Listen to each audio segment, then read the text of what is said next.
Um, I hate to disappoint anybody, but I really don't oppose anything that we're talking about here. But I would like to propose, I would like to suggest some options. And interestingly, by the way, thank you for that. I'd love to hear the history of how some of this stuff arose, because it's such a humanistic movement what we're working in here, and it really represents a lot of human value and so on. So I always like to hear that perspective and bring it to what it is we're doing in the current time. I'm just looking for a place. No.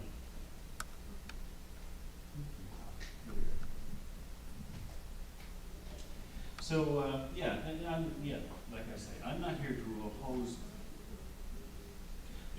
the idea of indivisible reserves. In fact, I am quite in favor of indivisible reserves, and quite in favor of special purpose reserves in the co-op. One of which, really the only ones of which I've used, are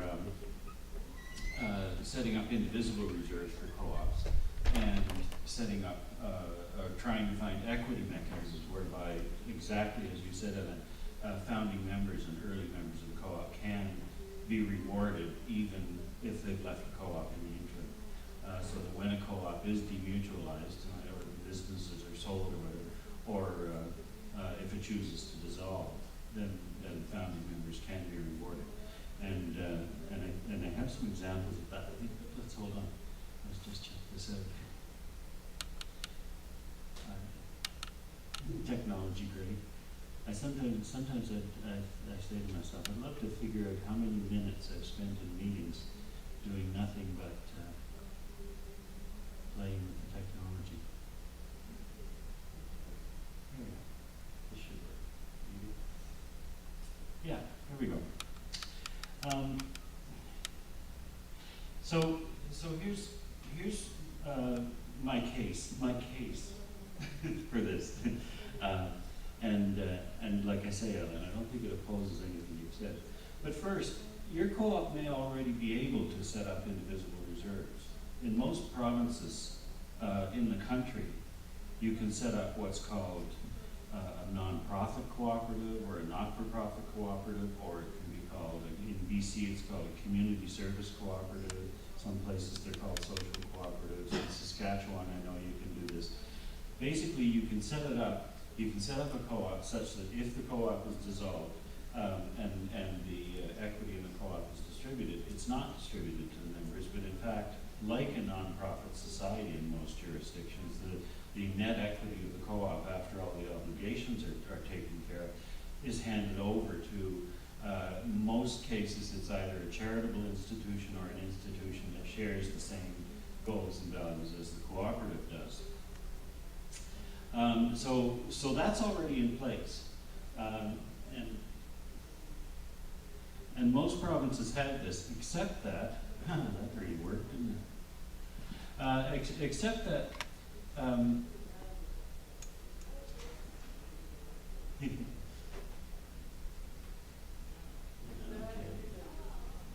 We'll get this yet, won't we?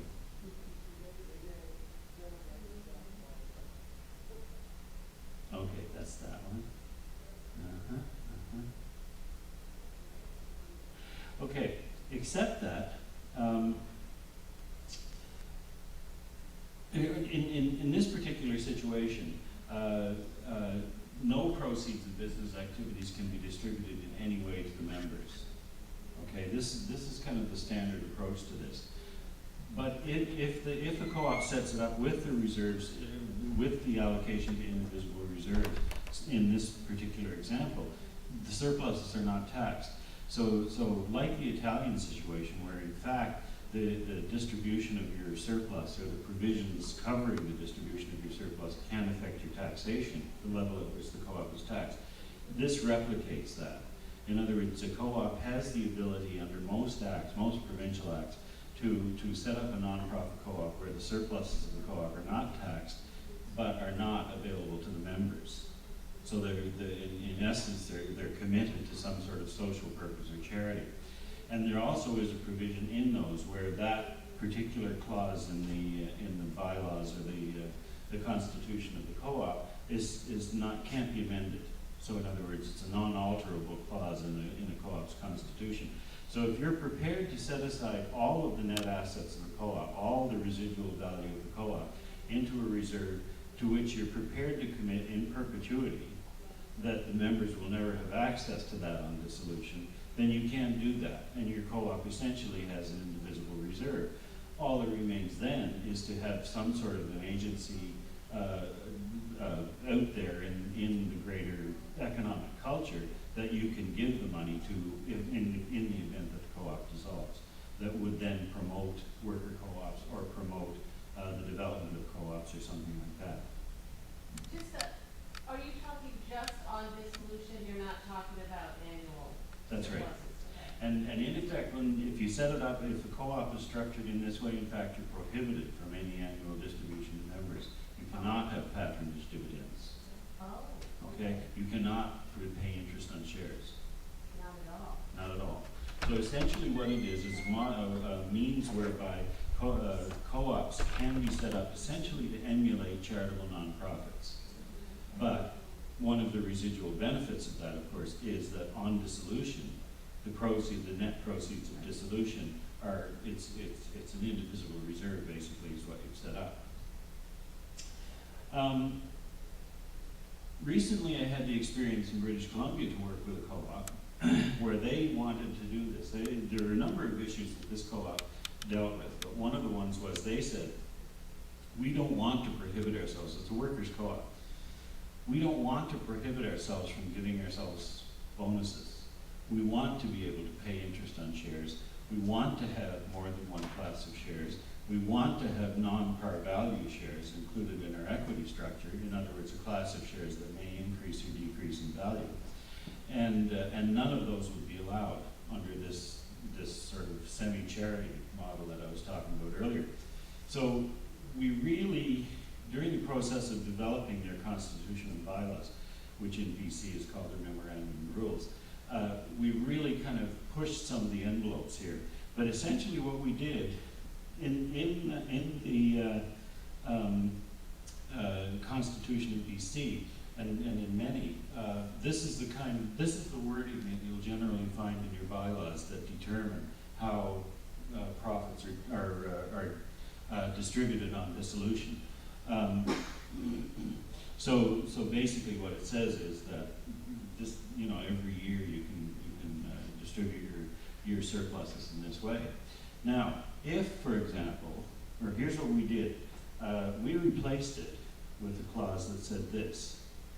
So essentially, instead of just having the allocation to patronage dividends and then to retained earnings, basically, and that was about the extent of it, we injected a clause that said 20% first will go to an indivisible reserve, and then follow that up with another clause that said, on dissolution, this is what happens to that reserve. And in effect, what we did was we created a situation where the co-op was no longer obliged to put all of its reserve aside into an indivisible reserve. And essentially what we did with this was set it up so the co-op can now, it's committed to part of any surpluses being put into an indivisible reserve in the co-op. And then on dissolution, that indivisible reserve is treated in much the same way that a sort of a full non-profit dissolution clause is. In other words, in this case, the section B there, for example, that was their choice. They wanted to have it applied to either nonprofit housing or worker co-op development. So that's essentially how they worded it. Now, the discussions I had with the registrar were this. Yes, they would allow this. They don't allow it in the memorandum. And the Co-ops Act, this is their words, the Co-ops Act may not support it. Now in BC, and again, I think in most regimes in Canada, the Co-ops Act supersedes a co-op's memorandum rules. So your bylaws can be superseded by the Act. So in the event that the Shift Couriers Co-op, which is what this is, in the event that in the future some member chose to contest the allocation of surplus, it's possible that this could be reversed by law. Okay, that's one thing. The second thing is it provides no tax advantage. In other words, the taxation regime would not recognize this as a legitimate community reserve or community-based reserve, and therefore there'd be no tax relief on the amount that they set aside as a reserve. Now that's one of the big benefits that the Italian model provides, is if you set aside a certain amount, I think it's 30% of your surplus in any year, the tax payable on your retained surplus is reduced. And if you set aside all of it, then there's no taxation on the co-op's generated surplus. That's the big benefit that Italy has in exchange for the accumulation of social capital. So again, while we kind of do the same thing in terms of setting aside a certain amount of the co-op surplus, we get no tax advantage in Canada at this point. And the other thing is, you cannot make this clause unalterable. So at some point in the future, if the membership in the co-op changed dramatically in terms of its outlook on what they were trying to do with the co-op, the membership could, by special resolution, change this, and it would take away any of that benefit. Do these nonprofit social co-ops that set aside all of their funds and that aren't taxed, are they eligible, I'm talking about the US now, are they eligible for tax deductible donations? And would that change as well? Because that's a big chunk of what the desirability of being a nonprofit is. It's a very big attraction that turns some organizations away from being not real co-ops, but say a worker No, co-op. I understand. I don't know about the American tax regime. In Canada, there are two things. One is you can set yourself up as a nonprofit society, and you're just a nonprofit society, but you don't have what they call charity status. So that means you can't issue charitable tax receipts. On the other hand, you can retain surpluses and not be taxed on them. So that's a nonprofit society. Then you can apply to Canada Revenue Agency, our tax regime, and they, under certain circumstances, and primarily depending on the purpose of the cooperative, they can grant you charity status. They can grant a co-op charity status. But it would have to have at least all of these nonprofit dissolution clauses, and also would have to have charitable purpose. So under that situation, the co-op could issue tax receipts for charitable donations. But you'd have to have both. You'd have to have all of the features of a nonprofit, and you'd have to have charity status.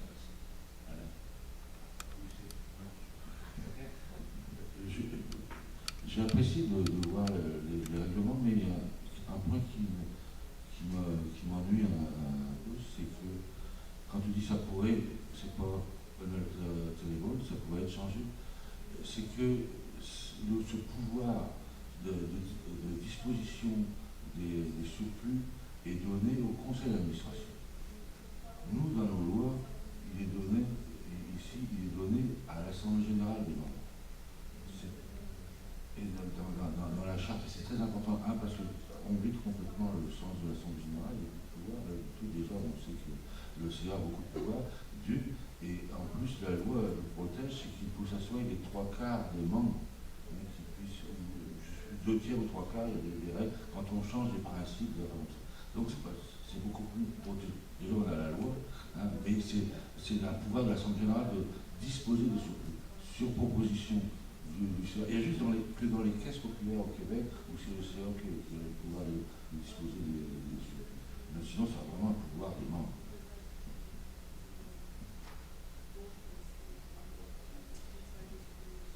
Yeah, you're right, except that in order to change this, if this is in the rules or the bylaws of the co-op, you would need that special resolution. So the general membership would have to make this change. If, for example, they wanted to remove the clause that had the indivisible reserve, that would be a special resolution of the membership, so it would take the supermajority. So that would require 3/4? It depends, in BC, that differs from province to province, but usually it's 3/4. In BC, it's a minimum of 2/3, maximum of 90%. And you set the, yeah. Okay, so essentially started looking at the indivisible, oh yeah, there was the other issue that I didn't talk about in here, but that was the issue that you mentioned, Alain, where founding members and members who work perhaps in many cases for a long, long time for the co-op don't realize any benefit on dissolution as a result of that. My own work for Co-op in BC, for example, we were a non-profit cooperative, and even though we were like running 3 businesses and doing almost $20 million a year in revenue and had 65 members, when we demutualized, in other words, when we sold the businesses off to private enterprise, none of us gained any money from that. You know, the value was quite large. The net asset value was quite large. But because we had made the choice to be a nonprofit co-op, we walked away with our shares and our investment, our member-owned investment, and that was it. And that was our choice, and I don't regret it. Some did. Some did. But at the same time, there are people still out there looking at the case of founding members. And again, with the shift cycle career, we dealt with that in sort of the same way but through the equity structure. And in essence, what we did there was we created a specific class of shares. Basically the shares were like 10 cents each. And for every year you worked in the co-op, you got one of these shares. You had the right to buy one of these shares. You didn't have to buy it, but you had the right to buy it, one of these shares. Now these shares could only ever be held by members or non-members.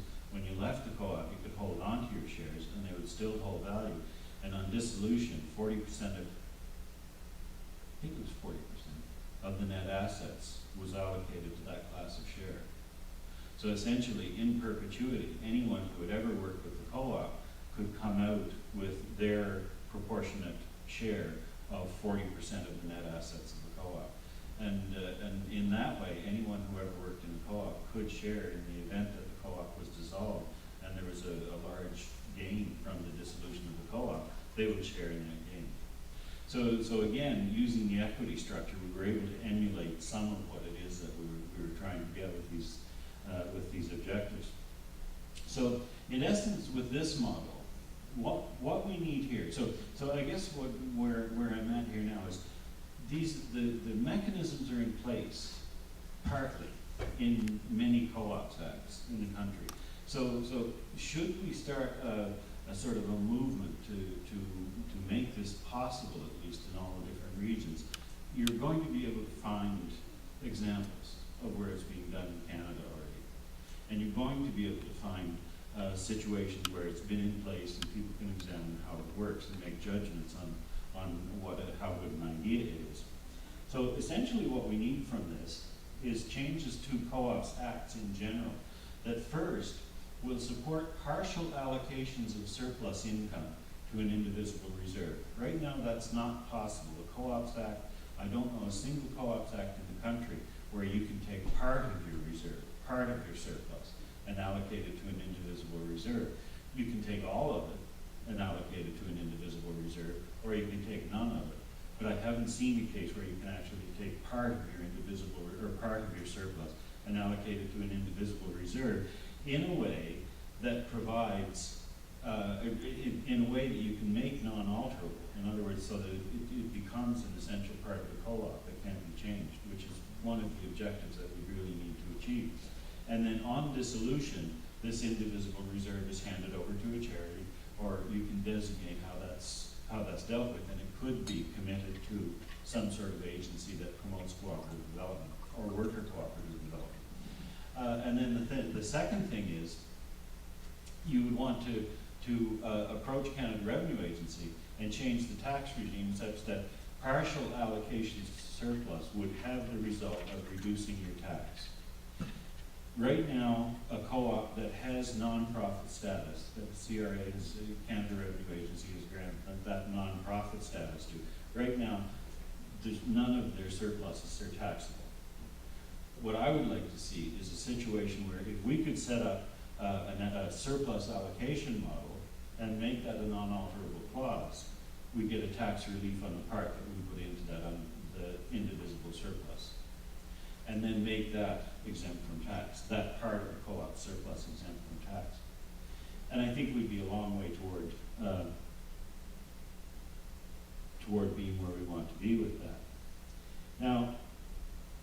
there's a few sort of, I just wanted to do a little bit of analysis here. In a situation like what I'm talking about, one of the things it does do is it places a lot of control in the hands of the members.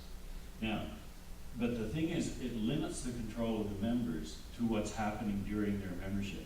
In other words, any membership in the co-op in any given year can decide how much in that year gets allocated to the indivisible reserve and how much gets distributed as patronage dividends or whatever. But they wouldn't have the control that said, and not only that, but we're going to do away with the indivisible reserve. They wouldn't be able to do that, right? So it would enshrine the indivisible reserve in the structure of the co-op, but at the same time, it would give them the ability from time to time to make the decision how much goes into the indivisible reserve. So that's one of the things it would do. It would, one of the weaknesses I see is it kind of does away with some of the differentiation between a co-op structure and a nonprofit society structure. In other words, one of the real, like I always think that the three general sort of conventional corporate forms that an organization can take in the country, there's the nonprofit society, the company structure, and the co-op structure. They're all there for a reason. They're good structures, they're there for a reason. They all have their purpose. And I kind of resist sometimes the idea of blending them, because, you know, it's kind of, I always go back to that old thing about, you know, a camel is a horse that's designed by a committee. And it's kind of like, if you want a co-op, then make a co-op. You know, don't take a company and try and, you know, exert democratic process on it and stuff like that. Just set up a co-op. And in this way, if in fact we were looking at making part or all of the reserve of a co-op indivisible, then it's kind of blending the purpose of a nonprofit society in a co-op. Is that a weakness? I don't know. You know, but it's an observation I made, and it's something that I think about. The Canadian income tax system is not accustomed to special purpose tax. So when we looked at, again, the Italian model has a 3% tax that's built into the tax system that goes into co-op development or goes to the benefit of co-ops in one way or another. And I'm not so sure, I guess in my mind, I would much rather have that in the hands of co-op members rather than having it decided by the tax system. So again, comparing this to sort of the Italian model, that's one of the things that I favor about a system where the membership decides and the co-op system decides rather than having it done through the tax.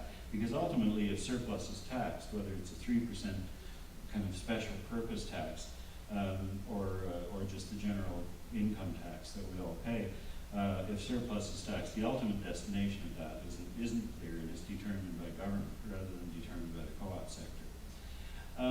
And finally, tax, if you are paying a tax on reserves, which is what the 3% surtax is, I believe, it reduces the amount of the reserve that would be allocated to the indivisible reserve, which ultimately would go out to the purpose that the co-op has said they wanted to go to.